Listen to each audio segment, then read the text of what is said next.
200% tariff लगा दूंगा, Trump ने फ्रांस को दी धमकी। यह है बड़ी वजह। नमस्कार, मैं हूं आपके साथ आयुषी गुप्ता। अमेरिकी राष्ट्रपति डोनाल्ड ट्रंप ने टैरिफ को लेकर फ्रांस को नई धमकी दे डाली है। अमेरिकी राष्ट्रपति डोनाल्ड ट्रंप ने सोमवार को धमकी दी कि अगर इमैनुअल मैक्रोन ने प्रस्तावित गाजा शांति बोर्ड में शामिल होने से इनकार कर दिया तो वो फ्रांसीसी वाइन और शैंपेन पर 200% का भारी टैरिफ लगाएंगे। ब्लूमबर्ग के अनुसार पत्रकारों से बातचीत के दौरान उन्होंने ये बताया कि मैक्रोन ने गाजा के लिए प्रस्तावित शांति बोर्ड में शामिल होने का निमंत्रण ठुकरा दिया है। ट्रंप ने आगे कहा कि कोई उन्हें नहीं चाहता क्योंकि वे बहुत जल्द पद से हट जाएंगे। ट्रंप ने कहा कि मैं उसकी वाइन और शैंपेन पर 200% टैरिफ लगा दूंगा। मैक्रोन ने इनकार क्यों किया, अब ये सवाल है। ब्लूमबर्ग ने सूत्रों के हवाले से ये बताया है कि मैक्रोन ने प्रस्तावित गाजा शांति बोर्ड में शामिल होने से इनकार कर दिया था क्योंकि उनका मानना है कि ये चार्टर गाजा तक ही सीमित नहीं है। खबरों के मुताबिक उनका ये भी मानना है कि ये बोर्ड संयुक्त राष्ट्र सुरक्षा परिषद के विकल्प के रूप में उभर रहा है, जिसके चलते फ्रांस ने निमंत्रण ठुकरा दिया। मैक्रोन ने $1 अरब की स्थायी सदस्यता फीस के कारण इसमें शामिल होने से इनकार कर दिया, जो शायद अन्य यूरोपीय नेताओं को भी इस बोर्ड में शामिल होने में हिचकिचाहट का कारण हो सकता है। तो मैक्रोन ट्रंप की बातचीत वायरल हो रही है।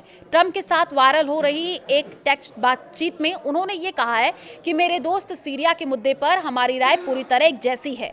ईरान के मामले में हम बहुत कुछ कर सकते हैं। मुझे समझ नहीं आ रहा कि आप ग्रीनलैंड के मामले में क्या कर रहे हैं। इस बातचीत के अनुसार मैक्रोन ने दावोस शिखर सम्मेलन के बाद G7 की बैठक आयोजित करने का प्रस्ताव रखा। बातचीत में कहा गया कि मैं दावोस के बाद गुरुवार दोपहर पेरिस में G7 की बैठक आयोजित कर सकता हूं। मैं यूक्रेन, डेनमार्क, सीरिया और रूसियों को भी इसमें आमंत्रित कर सकता हूं। उन्होंने ट्रंप को अमेरिका लौटने से पहले पेरिस में एक आधिकारिक डिनर के लिए भी बुलाया। क्या है गाजा शांति बोर्ड? तो देखिए, बोर्ड ऑफ पीस एक अमेरिकी लीडरशिप वाला अंतर सरकारी संगठन है जिसकी स्थापना ट्रंप प्रशासन द्वारा वैश्विक संघर्ष समाधान और पुनर्निर्माण के प्रबंधन के लिए की गई थी।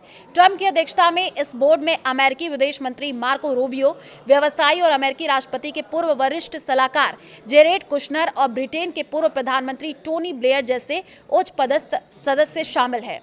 पिछले साल सितंबर में प्रस्तावित इस बोर्ड का उद्देश्य 2 साल से चल रहे संघर्ष की समाप्ति के बाद गाजा में अमेरिका की मध्यस्थता से हुए युद्ध विराम के दूसरे चरण की देखरेख करना था।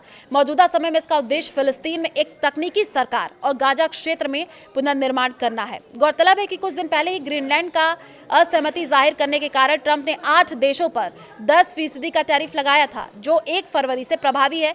इसमें फ्रांस भी शामिल है। ट्रंप ने यह भी कहा है कि ग्रीनलैंड वाली डील अगर फाइनल नहीं हुई तो 1 जून से 25% टैरिफ लागू हो सकता है। ट्रंप के इस टैरिफ धमकी के कारण दुनिया भर में ट्रेड वॉर का खतरा और भी ज्यादा बढ़ गया है।